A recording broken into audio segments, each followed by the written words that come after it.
Toyzilla! As always, it is your dastardly dashing voice of Toyzilla Live, Mr. Kapow, aka Michael Pow, and by my side, as always, is my buddy, my friend, my compadre, the pop mayor of Toyzilla, David! Hey! How are you guys doing? Yeah, I am over-bursting with joy to have my amazing great friend, Wally Wingert, who is such a talented creator, voice actor, star of so many things, joining us here for the first time at our new Toyzilla store. Wally Wingert here! Yay! Hiya! Hello, everybody. How you doing? This is number one getting signed, the very first pop. It's double. Numero uno. Looks like a sliced lunch.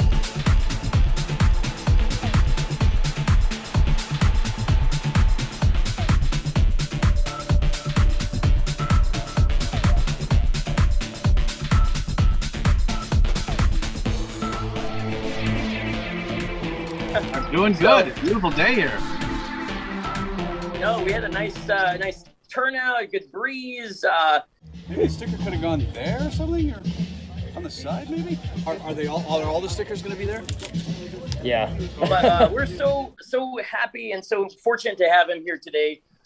Such a just a wonderful human being, and yeah, that's his pop, the Renji, which is so hard to get that even he doesn't have one. Well, hopefully, maybe today, later. Yeah, he's crying. I know, it's sad. The pop is vaulted. You can't get any more. I'm not even hawking it because we don't have any. So it's sold out. I'm sorry, it's sold out. Didn't you say that one of them was going for like over $100? I think it's going to go for $1,000 with your autograph. Over $1,000. Yeah, sure. Yeah. With a Toyzilla sticker and your autograph, it's going to hit $1K in a second. I'm not even exaggerating because. But anyway, let's get this ball rolling. That's your story, and I'm sticking to it. So anyway, so what's so cool about you, Wally, is not only are you like a big talent in this industry, doing voices, doing Renjis, but you love it yourself. You're a big fan. I mean, you go to Monster Palooza, you have your own Bat Cave in Wallywood. You've got it all, man. Look what I just bought at Toyzilla. I just bought a Riddler. Nice. That was the reason I brought you here. Joker's under. These are the McFarlane figures that I've never seen before. I have the Mattels. Oh, yeah. You have the Surf's Up Batman. Oh, man. You got some good finds there. Which is my good, in the likeness of my good friend Adam West. May rest in peace. So, hey, can I see your baby a second? Put your baby on camera and say hi. This is a girl's cute baby. We got a baby at the store. Nice. Yeah, here we go. Look at all ages in Toyzilla. Look how cute this baby is. Oh, adorable. Hi, baby. Baby. Say hi, everybody. Say hi, baby. She's sucking adorable. On the those things must taste good. Okay, bye. I'm so blessed. I feel like the pandemic's over and we're back to business pre-pandemic where you have people come out in real life. They hang out. They go to swap meets. Real life is good. Enjoy the fresh air. I'm thrilled, and thank you. This is a great event for us to have you here, Wally. And before we jump into the actual interview, I just want to let everybody know who's watching on stream right now. If you have a question or whatever, please post it in our chat. We will try to get to it and be nice. Just be nice. Please be nice. I have to take a time out because I have a customer here who's going to have me selling his Renji pops. So you'll witness it. Oh, let's see that. We want to see that anyway. There we go. Signing. There we go. What's your name, sir? Freddie. Are you the father to that cute baby? Yes, I am. Freddie is the father to the cute baby you just saw who was sucking on her fingers. And what's the cute baby's name? Ava. Ava. Beautiful. Hi, Ava. Ava's about, what, 8 months? Yes. Oh my gosh, how did I do that? That's a dad who knows, 8 months. I picked her right out of the blue. I could tell. Hi, Ava, how are you? I'm going to scare the child. She's going to run screaming. Don't run screaming before your dad bites the autograph. We don't chase anybody away. So does Ava go to school yet? Is she in college, or is she driving a car yet, or anything? They start really young now. Yeah. I want her to take her time growing up. Take your time. Yeah, boy, they grow up fast, though. Let me tell you, they grow up really fast. Eva might be a little young for Bleach. It is a very violent anime. A lot of big swords. Yeah, a little young for Bleach. Do you want a quote or something on it, or? Yeah, I want to see if maybe this quote might be too long, or see if it's sure. Let's see. The quote says, "I didn't come here so we can paint each other's toenails. We got a slumber party. I came here to kick your ass." That's a great quote. Yeah. I never heard that one. And I said this? Yeah. And, this is really funny. I didn't come here so we can paint each other's toenails. Like it was some sort of slumber party. I came here to kick your... Sorry, Ava. A word. Here's the real challenge on doing this, is to try and figure out how to take a long quote like that and fit it in this teeny tiny little space here. So it's like word As long as there's no pesky sticker in the way, Wally, you can do it, right? No sticker. No sticker. No sticker in the way. Only that sticker. I didn't come here. There's a sticker. It's not a Toyzilla sticker, though, so no Toyzilla. No blame here. I didn't come here so we can. I want to be exact about this, folks. I want to make sure the quote is exactly the way I said it in the show about 14 years ago. Ava, are your toenails painted? No. What you're witnessing here, folks, is an actual, if you've never been to a show like this at Toyzilla, to one of the signings, this is how it usually is done. Freddie gets the award for the longest quote. You can sign on the side. Slumber party. Yeah, that's like if your signature doesn't fit, because I prefer when voice actors like make their signature big, or if you can sign it on the side right there, like big and large. There you go. He's going for a side. You can see the autograph. Freddie likes it when it's big, so we're going to do that on the side. There you go. Someday you will inherit this. I hope you know. Yeah. This will be your inheritance. And this is a Funko Pop worth money. And with my signature, it just devalued by about $100. So sorry about that. Slumber party. I came here to kick your ass. It all fit, folks. It all fit. Look at that. It all fit. Go. Wow. You fit it in with the GameStop sticker. We got Dream Queen 13 chat posted. How many people does it take to open pop cases? LOL. We had about 5 today. Probably about a dozen, because they're so. Wow, look at that. That is there's a signature right there. There you go. Freddie. And there's the quote. So there you go. You win a prize. That's the longest inscription. This will be Ava. This will be your college right here. This is your college. This will go to pay for your college. Someday this will be. She's completely bored by it. This is perfect. Thank you so much. Thank you very much, Freddie. Good to see you, and beautiful family. And thank you very much. And blessings to you. And now tell me your name. Debbie, Ava, and Freddie. Beautiful. Thank you so much. All right. I just got to tweak those toes just once. Yeah. Just got to tweak the toes. Here we go. All right. Okay. There I go. Okay. She's like, whatever. Just give me the college fund, and I'm on my way. All right, bye, guys. Good to see you. All right, take care. Well, that's good, because we wanted to see you sign Pops on camera, and now we're getting it. Sergio, And you're Sergio? I'm Sergio, yes. Sergio's here, everybody. Well, while Wally is signing Sergio's Pop, David, we have a question from chat for you. Yes. From Seb Love Shibana, posted, have all the melon pops been signed? Can I get it all in red, please? All in red. All the melon? The mail-in pops. Oh, mail-in. No, we got through a good number of them. I did something differently this time. I actually filmed Wally signing every single pop. Probably missed a very small number. But I'm going to edit it down. I'm going to make all like 100 pops in a video so you can see Wally signing your own individual pop. I probably got close to all 100 pops signed on camera. If we don't have anyone else there, let's jump into your entire life work, Wally. And really, I just want to start with one question. How did you get into this crazy industry anyway? Was there something, and we're a toy store, so we want to know about toys. Was there like a series you were into or a toy line growing up that maybe inspired you in some way to either become a voice actor or... Oh, there we go. Batman. That started it all. Batman. Adam West as Batman started everything for me, anyway. I was cosplay before cosplay was cool. I was cosplaying before there was even a word cosplay.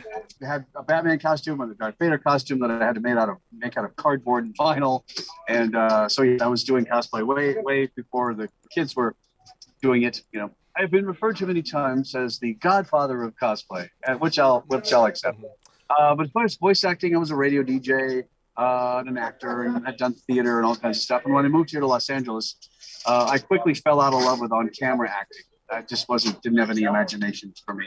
But somebody said, "Oh, you should be in voice acting." I was like, "Oh, what's that?" And I was always into cartoons. I'm like, "Well, it's cartoon voices." I love to do cartoon voices. So made a tape and got an agent, got another agent, got another. So you just keep working until, I think my first gig was about 30 years ago in 1992. It was on The Fresh Prince of Bel-Air. And no, I didn't get slapped. So it all worked. But yeah, and then just you get another gig and another gig and another gig, and then you get the dream gigs that come along, like Tallest Red and Invader Zim or Family Guy characters, or the Riddler, or the voice of the Tonight Show. So those are the dream jobs that come along that really make life worth living. And they say do what you love, and the money will follow. That's kind of what it is. Very true. Yep. As you said before, you do some cosplay. You've been cosplaying before it was cosplay, and I did a little research. You're known for sometimes dressing up as certain characters for special events. Wondering, do you have a favorite costume in your closet, your cosplay closet? The one that I can still fit into, that's my favorite, which is very limited these days. Favorite costume that I've worn? Yeah. Probably Tony Clifton. Oh, I love Tony Clifton. Yeah, that's by far my favorite. The makeup is intense and it's considerable, but it's a fat pad and it's a bunch of other stuff. Mm-hmm. But that character just is so much fun to do. It's free flowing and it just kind of comes off the top of your head. Once you're in that costume, the character just kind of flows. But again, Adam West Batman, that was a lot of fun. So it's got to be between probably Clifton and the Adam West Batman. But there's guys who do the Adam West Batman now much better than I ever did. But I love the Clifton. At least with Clifton, you could yell at the audience. Exactly right. Well, that was what was great about doing Beetlejuice at Universal. Unlike all the other face characters, like a princess or something, I'd be really nice to people. No, they wanted the Beetlejuice character in the park to yell at people and scream at people and insult them, because people love that. It's kind of like being insulted by Don Rickles. It's kind of a badge of honor. Oh yeah. Oh, I got insulted by Rickles. That's awesome.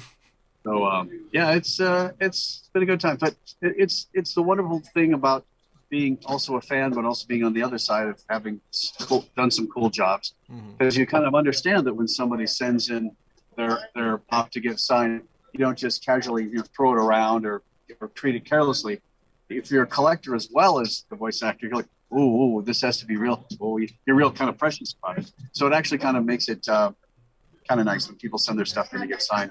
I do fully understand the mentality of a collector and how to keep things nice. So. Yeah, well, speaking of collector and you being a collector, do you want to talk a bit about Wallywood? What is Wallywood? It's like, this is my dream man cave, what I would love to have. Let me just explain a little, and then you elaborate. You've got your own Batcave, your own Adam West Batcave. You've got, I believe, Mego figures, like full-size display cases, floor-to-ceiling cases, multiple floors of this. I'm blown away, and I'm in awe, and I'm honestly very jealous. So tell me, when did this start? It's obviously why I'm still single, because I just have too many damn toys and collectibles in the house. It's called Planet Wallywood, named after Planet Hollywood. And every room has something in it. I have the puppet room, the Chaney room, named for the man of a thousand faces, Lon Chaney. There's the home theater, and I have life-size mannequins and all sorts of great stuff. So it's just stuff that I'm into. I'm not into one particular thing to where it's just monsters or it's just Austin Powers or it's just this. It's so eclectic, which is kind of appeals to my multiple personality syndrome. But again, if you go to a museum, you see a lot of different pieces from a lot of different things. And that's kind of how I wanted to play. It's like, oh, over here's Andy Kaufman. Oh, over here's Jack Lord. Oh, over here's this. Over here's that.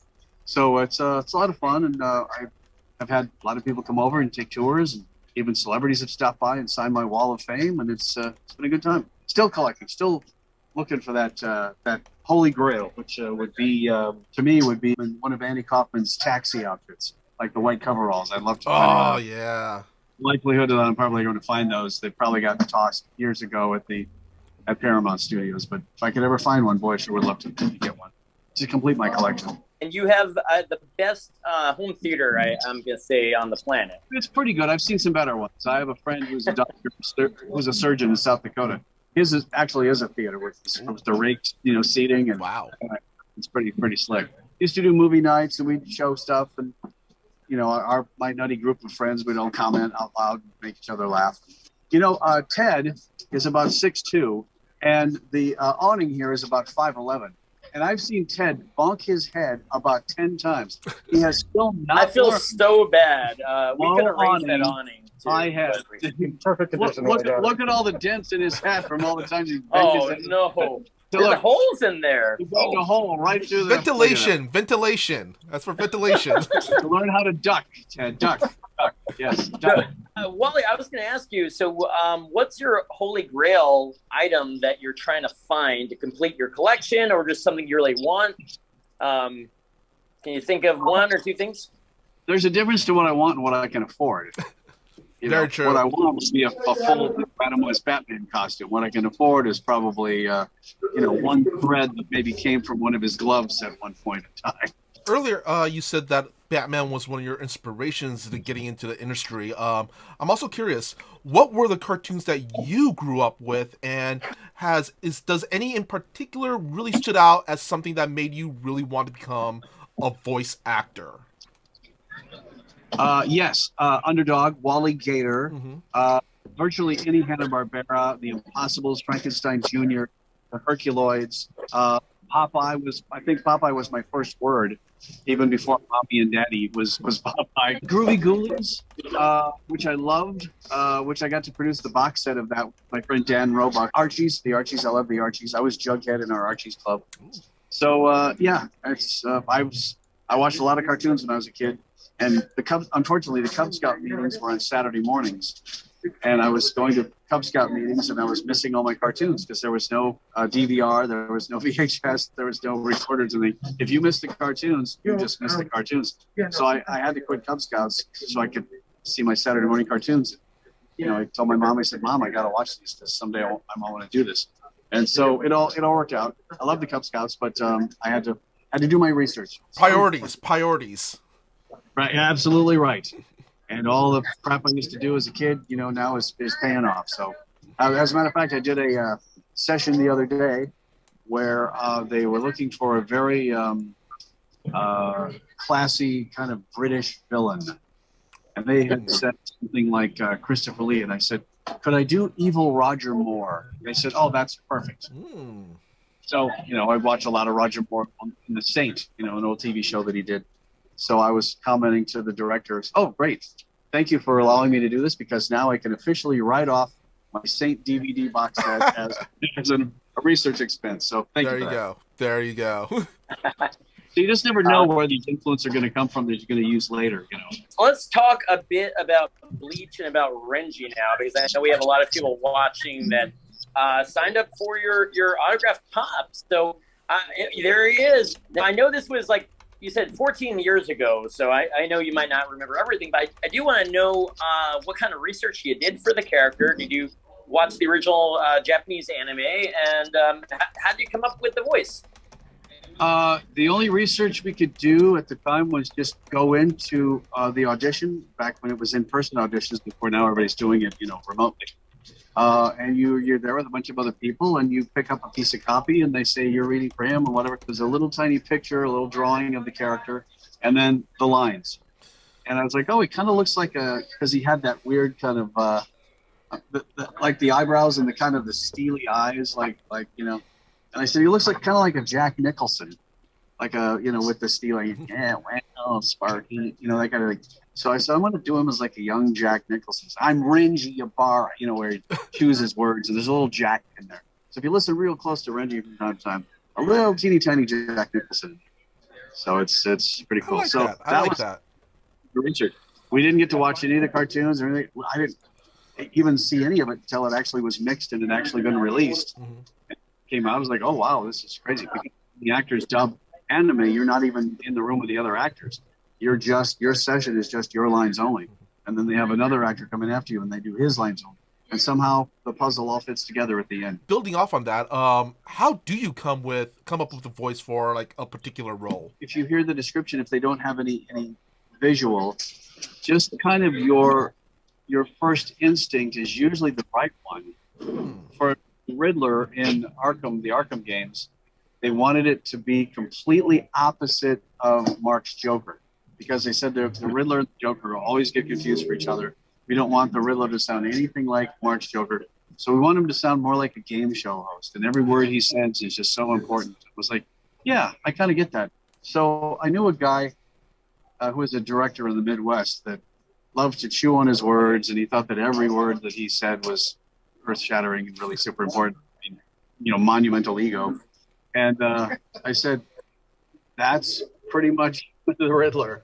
So I threw a lot of him into the Riddler, and I threw in a little bit of the villain from the old Wild Wild West TV show. Michael Dunn said it best. It's like, you have a spice rack. It's like, well, I'm going to put a little Michael Dunn in, put a little this guy, put a little this guy. So it all seemed to work, and we're still going strong. First Arkham game just celebrated its 10-year anniversary here recently. Yeah. Still Riddler. I got a question. Is Michael Dunn more like a powder or like a liquid? Powder or a liquid in your spice rack? He's the liquid, but he's molten hot. He's the kind of liquid that he's the kind of molten hot liquid that he had James West hanging over shirtless in Wild Wild West. If you remember any of those old shows, Robert Conrad shirtless, tied up, hanging over a boiling vat of something, while Michael Dunn sat down and relaxed and played his lute and waxed philosophic. You just never know where you're gonna pull these things from. So, like, the other day, like Evil Roger Moore. All right. Strangely enough, on the Evil Roger Moore thing, they had these little setup scenes to where basically my villain character was talking to the player about setting up the scene. And I said, oh, you mean like at the beginning of the scene where Roger Moore would always talk to the camera and say, I'm in Rome. It's the home of the Romans and the Lions, Coliseum. And he would always talk to you're the world famous Simon Templar, and then the halo would always appear. So I said, oh, this is exactly like what Roger Moore said. So we're on the right track. And then each character in the game had a number assigned to them. Guess what the number for my character just happens to be? 007. Hey! Yeah. So I was like, it's meant to be. Kesmet. Director said, all right, we're going to 2007. I was like, what did you say? That's the second scene for this character, and each character has a number. So my character's number, where we're doing Evil Roger Moore, is 007. It's like, oh yeah, oh my God. So sometimes it just all works. So. Cousin Acne asking Wally if he's excited for the new season of Bleach in October. Yes, anytime there's new material being created based on these franchises, it's very exciting. But I don't have a feeling about it yet because I just don't have enough information. Ted just bumped his head again. I heard that. We need a little hash sheet over here with the amount of times that he bumped his head. Some foam padding up there. He's going to have 4 rips in his hat by the end of the day. Is that his hat, or did David loan that to him? Because you're not going to get hat. Yeah, I think he's had that since college. Since college. And it looks it. Wally, do you have like a dream role you would love to play? So, like, if some big casting director is watching right now, what's your dream role, or if you had one or two? I don't know. I've kind of already done them. They don't become my dream role until I actually get the job. I had no idea that being John Arbuckle in the Garfield series would be a dream role, but it ended up being that. Of course, I always loved Popeye, and that was one of my first voiceover jobs doing Popeye. So I did that already. I've already been like an Avenger. Yeah, I don't know. That's a tough one. What about a franchise? What about a franchise that you haven't been in yet that you want to jump in if you get the chance? That's a tough one because I've been in all the great franchises. You know, I'm old. I've been doing this a long time, and it's you know, I can't think of any. Let me see. You've been a Power Ranger, right? Yep. Yeah, and I've been Have you been a Transformer? I've been a Care Bear. I've been George Jetson and Astro, and I've been Barney Rubble, and I've been all these different, and I've been a Warner villain, and I've been a Warner hero, and I've been a Marvel villain, MODOK, and I've been a Marvel hero, Ant-Man. Beetlejuice. I mean, if I say your name 3 times, will you pop up? Only if I can squeeze under the table after you say it. So yeah, it's been kind of a wonderful experience because I have gotten to do all this great stuff, and I really honestly can't think of a franchise to where Muppets probably. Muppets. I was Baby Kermit. One of my first jobs for a CD-ROM. Remember those folks? CD-ROM. I was Baby Kermit for CD-ROM. I didn't have a computer at the time, but they gave me one of the things. And I said, "Oh, thanks," and I stored it away. Just recently, my computer guy was over, and I said, "Brian, can you pull anything off this old CD-ROM?" And a lot of the tech was so old, the new operating system just can't read it. However, he did pull off some quick music videos where Baby Kermit is singing Camptown Races, Sing This Song, Doo-Dah. Old MacDonald Had a Farm, all the public domain stuff. And they're only like these little 30, 40-second clips, but it's an animated Baby Kermit with my voice. I'm like, I finally got to after up to 25 years. So, but yeah, that would probably be a franchise that I'd love to do more because I'm such a huge Muppet fan. So the Muppets would be fun. Okay.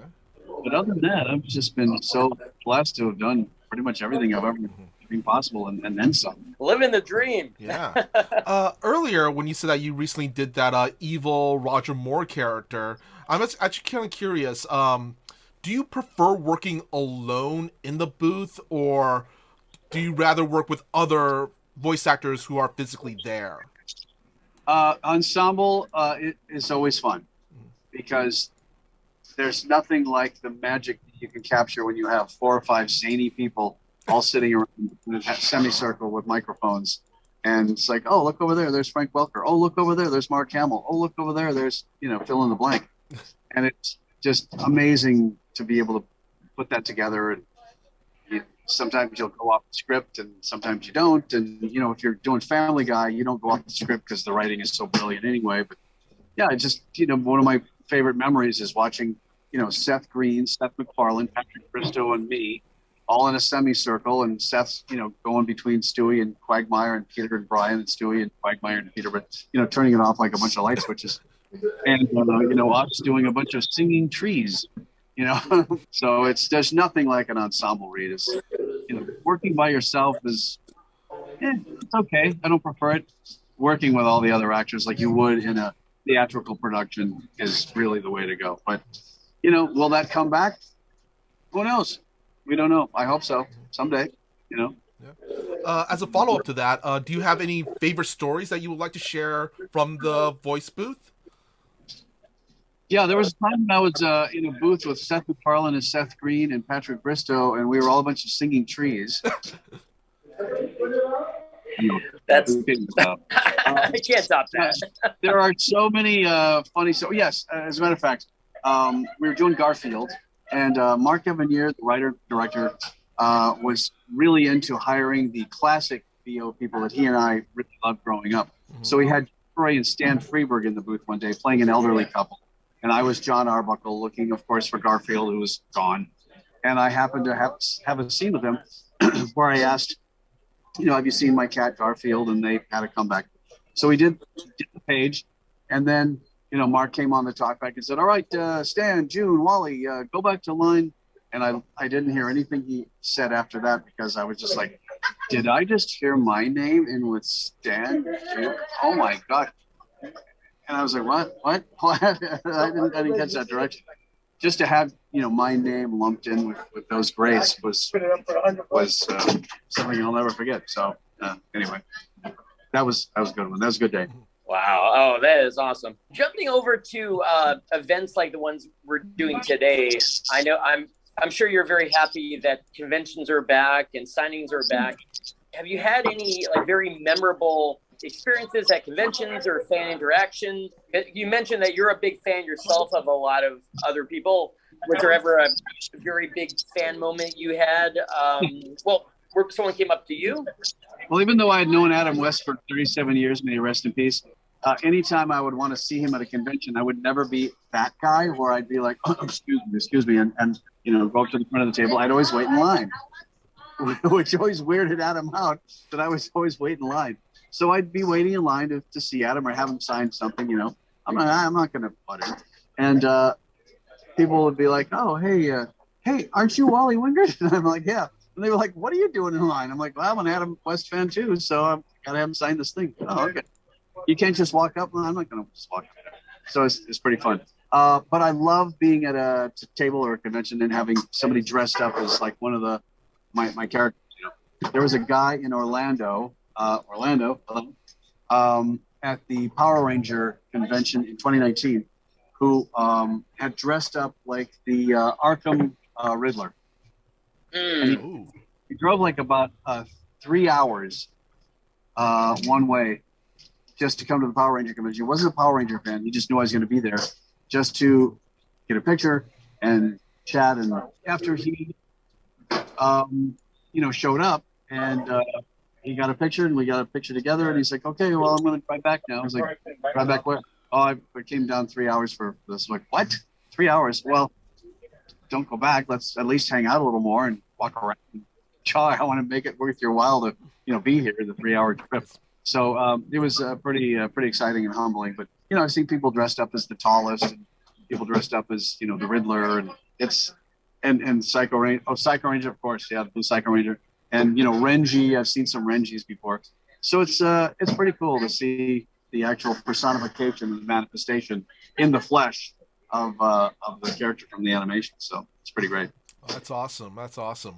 What's the weirdest thing that a fan has given you at one of these cons?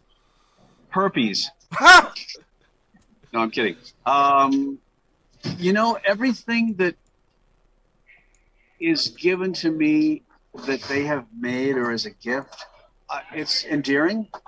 I've had like pillows and little figures and things that people made, and I keep everything. I don't throw any of that stuff away because it is a lot like when I was a fan and I was mailing stuff to people, who I liked. It's never strange or odd, as odd as it may be to some people, because it's made in love and respect and admiration. I never look down on it. I'm always touched. I know the weirdest thing that I've ever given a fan in the past. That was my used Invader Zim slippers. I had Gur slippers and Invader Zim slippers, and the Invader Zim slippers were literally about ready to fall off my feet.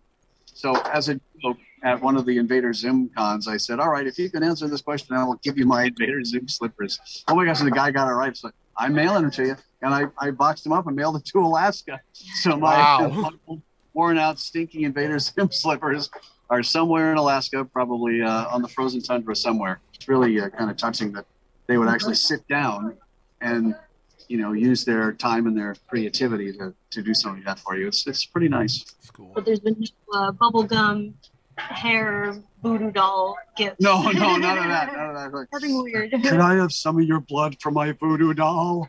There was none of that stuff. So this turd looks like your head. Yeah. None of that stuff. So it's all been pretty cool. So I like it. Awesome. Cool. And before I forget, I know Ted just reminded me we still have some pops for you to sign there. And these were all sent in with the names and the inscriptions that the fans wanted. And I appreciate how much care and attention you're giving to each of them. You're very focused. You're making sure that everything fits in there with that sticker on the box. We better explain that joke. You see, The sticker. Somebody, I don't know who it was, put a sticker right in the middle of the sign. Some maniac. It's bizarre to me. Maniac who loves stickers. on the Funko Pops, there is very limited space to sign on the window. So David gave me even less space by putting a sticker right in the middle of the signing space there. and I was giving him a hard time about it all day, just jokingly, of course. But that's been the gag all day. Is those damn stickers on my signing space?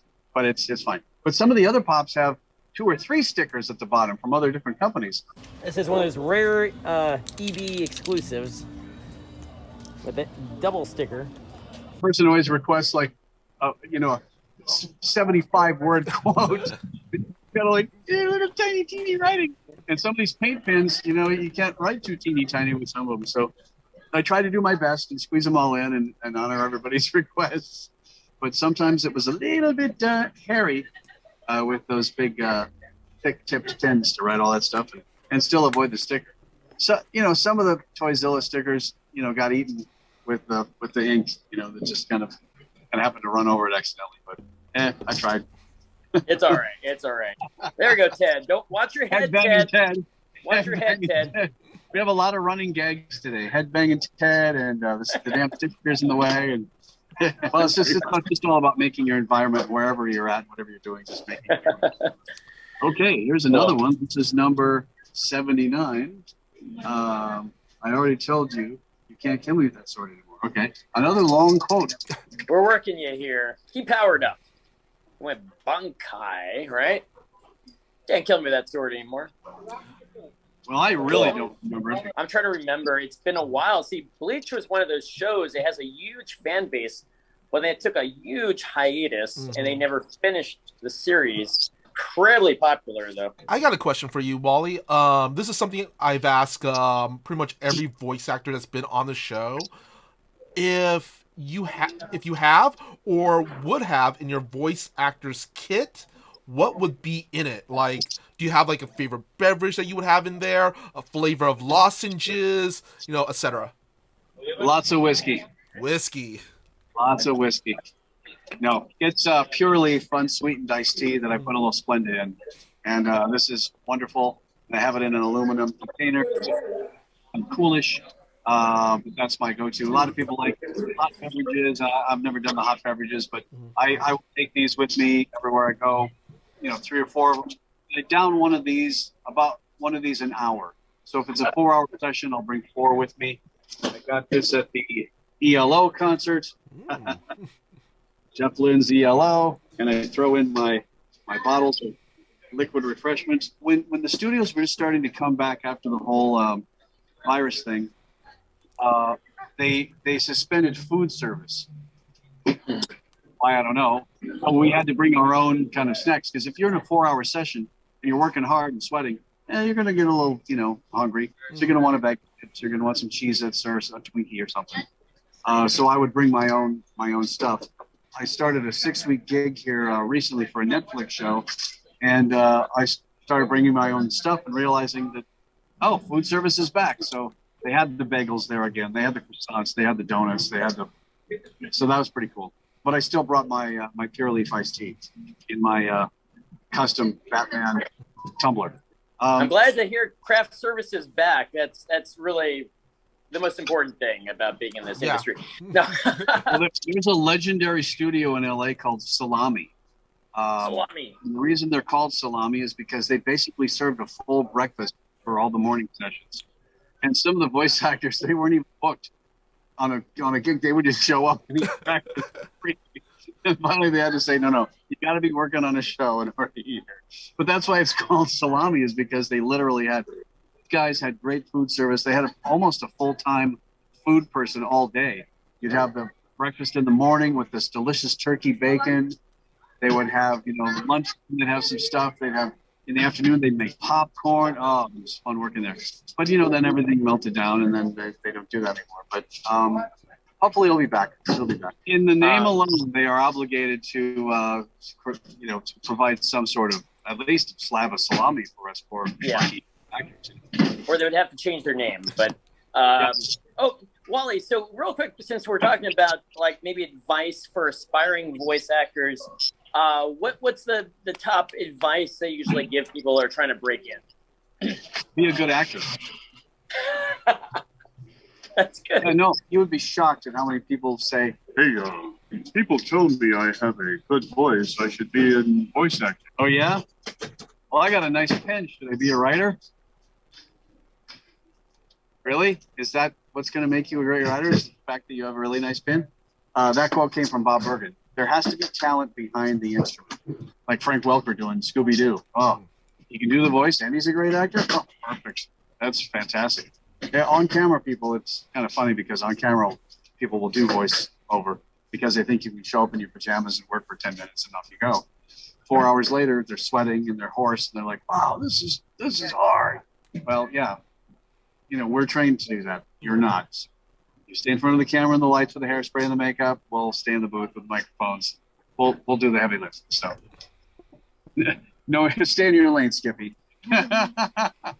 But they get into it for one reason or another, and it's kind of funny because sometimes it works, sometimes it's not. But voiceover directors and producers and engineers that I know do not like working with celebrity talent.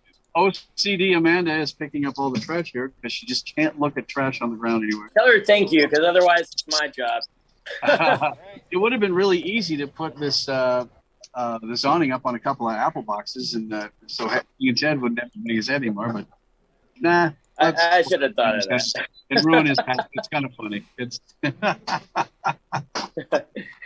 Well, Wally, you do a lot more than just act in other people's projects. You're also like an instigator yourself, a producer, and you start a lot of things. I remember you did that Living on a Prayer music video at one point. You tried to put together a Las Vegas show. You've got a lot going on. Is there any personal projects you want to talk about that you're working on? As you well know, as a creator, you got to get them out of your head. You have them. It's like I gotta make this, even if it's at great expense. You got to get it out of your head because then here it is. It's finished. Now we can move on to something else. I had some ideas for monster Christmas stockings because I could not find any monster Christmas stockings. I was interested in this girl that really loved Creature from the Black Lagoon, and I tried to find her a Creature from the Black Lagoon Christmas stocking. I could not find one to save my soul, so I made one. And then I made a Frankenstein, and then I made a Wolfman, and then I made a Bride, and then I'm like, oh, these are kind of cool. So I wanted to just kind of license them as monster stockings, like a monster stocking. Stocking, yes. And then a friend of mine who's an author said, hey, why don't you make stories about how each of these stockings came to be? Because his publisher had a thing where it was a book and toy set where you'd buy the book and then, oh, here's the toy. Now here's the book, the story about the toy. So I created 13 stories about each of the stockings, and it's called Christoween, Donnie Druthers Christoween Capers. I narrated them, the stories, and put music to them and put them up on a website. And it'd be great to, get a deal someday and have them professionally animated. May or may not happen, but whatever. I got them out of my head, and they're there for people to listen to and enjoy. And I did a thing called Season Screamings in December last year, which was perfect for Christoween because it was literally, monsters and Christmas and Halloween all combined, which is what Christoween is. And had a blast, and I sold some books to some people, and they bought some merchandise and some T-shirts and some other things, and I met all the obligations I had to keep my trademarks, and so we're off and running. So, next year when Christoween season starts again, we'll put the stories back up online and pitch them and talk about them, and so who knows? But sometimes it takes about 10 years for these things to really get going. But I got time. I ain't going nowhere. It takes forever, but it's passion projects, and that's what gets you to the finish line. You never give up. Mm-hmm. Exactly right. Yeah. And if it's your passion, then you just got to do it. Mm-hmm. But all the stories are written in Dr. Seussian type rhyme scheme, because to me, Christmas is rhyming stories, is poetry. Night Before Christmas, The Grinch, all that stuff. I love that holiday, stuff. But it's really written for adult monster kids. It's not really written for kids. It's for adult monster kids who are adults who love monsters, but who want to, enjoy that nostalgic feel of like an old rhyming Christmas story. All right.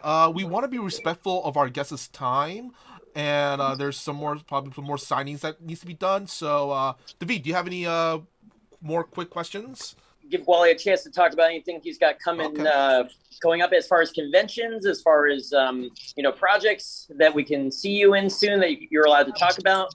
And and then we're gonna get those pops signed and skedaddle. I know one thing I can talk about and I know this only because after the session, the two producers tweeted what a great time we had at the session. So I'm like, oh, well, the cat's out of the bag, I guess. They're doing a video game called Return to Monkey Island. Yes. Now, Yes. Yeah. Monkey Island was a video game by LucasArts way back in the caveman days of video games. They didn't even have voices. It was just all text. And people loved the Monkey Island games. And then they decided to add voices. So they cast all the characters. And I was cast as Herman Toothrot, this old crazy hermit on an island. And then 4 or 5 years went by, and then they had us come back in to do some supplemental material. And now for Return to Monkey Island, I've come back as Herman Toothrot. On none of the other stuff I can talk about, the evil Roger Moore, I can't say anything about. Can't say anything about the Riddler stuff I've been doing. Can't say anything about nothing else. So, but yeah, that's what I can talk about. So it's pretty exciting. I'm looking forward to the return of Herman Toothrot. Huge Monkey Island fan. Yeah, well, that's a fun character to do. And in this particular one, the writing, I don't think has ever been better. We're having such a blast. Well, I won't tell you anything. I was going to kind of go into it. What about the one you just said just came out? Oh, yes. Oh, sure. Thank you, Assistant Michelle. Tiger and Bunny is out on Netflix now. First season was 10 years ago, and it takes them a little while to do a season 2. So we've dubbed the first half of season 2, which is now up on Netflix, came out about a month ago. And the second half of season 2, I believe, will come out later this year. We haven't even dubbed that yet. And I just dubbed a lead character on a Turkish sitcom, which I've never done before. And I'm like, sure, this sounds fun. And they let us improvise a little bit and change some things around, and so much fun. And I never thought I'd have that much fun, but it's, 8 episodes. It'll come out in May. And when I can talk about that more, I will. But it was literally 5 days a week of 4-hour sessions each day for 5 weeks all in a row. And I was like, wow, I haven't worked full time that much since when I was on the Tonight Show, because that was literally a full-time job. But it's like, yeah, I kind of like doing a couple of video sessions a week and having the rest of the time to pet my dog and go to Palm Springs and walk around and be weird. And it's just a mountain of fun. And the show looks fantastic. It's produced with a very high budget, a lot of production values. Was there any conventions you want to mention that you're going to be at later this year? Oh, yeah. So now that everything's opening up, it's fantastic because I've been kind of waiting for it. And now that the mask mandates have been removed from the airplanes, I'm ready to rock. I'm ready to go on a plane and go places and see people. So the next thing that's coming up is Monster Palooza in the first part of June. I'm not there as a sign or anything. I'm just going as a fan because I love Monster Palooza. Monster Palooza, hello. Do I have my Monster Palooza hat on? I do. Yeah. Okay, yeah. Monster Palooza. Early July, I guess I'm going to be at Anime Expo for a little while in Los Angeles. And then the weekend after that, July 8th, I'll be in my hometown of Sioux Falls, South Dakota, signing for Voices Against Cancer. It's a children's cancer charity. Frank Welker will be there. Peter Cullen will be there. Miley Flanagan from Naruto will be there. Colleen O'Shaughnessy from Sonic will be there. So it's going to be pretty fantastic. I'm ready to go. So if anybody out there is looking to get me to come to their town, sure, I'll be there. So. Yeah, we got a lot of people in chat wanting you to go to their local conventions to get their pop sign. Like Prime Plot posted, Wally, go to Avox. I've heard about that. Is that in Anaheim? No, that's in LA. Pasadena Convention Center. It's the same time as Anime Expo, so maybe you could do one day Anime Expo and then one day Avox or something like that. It's the same weekend as Anime Expo? Same weekend as Anime Expo, yeah. Oh, wow. That's kind of weird planning. But ballsy, whatever. Ballsy. I'm available. I got a great dog sitter who can watch my 14-year-old dog, and I can go places now. And so call me, email me. I'm available. I'll show up to your town, boys and girls, and see you. You can join the Ranger Smith Fan Club. I'm available. I'm ready to rock. And now that a lot of the mandates and all the silly stuff has been revoked, where people can live free again, I'm all for it. So I'll be there and I'll shake your hand and give you a hug and it'll be all good. Sign a picture or whatever you want. Sign a pop at Wally Wingert or Wally.Wingert on Instagram, Twitter, Instagram. WallyandTheWeb.com is my website. And yeah, email me through my website. When you say, see the little thing there that says, email Wally, that's really me. I don't have anybody to check my emails for me. It's me. So keep in touch and we'll talk more about all the great stuff that's coming up. All right. David, where can we find you on the interwebs? Well, you can find me here at Toyzilla here at 43 East Main Street, right here in beautiful Alhambra. And Toyzilla.com, as well as Toyzilla Store on Facebook and Instagram.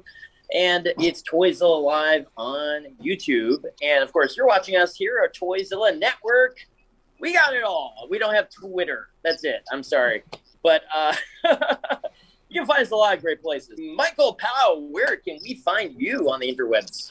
Well, you can find me all over the interwebs on my social medias, which is usually at Mr. Kapow. That's MRKAPAO.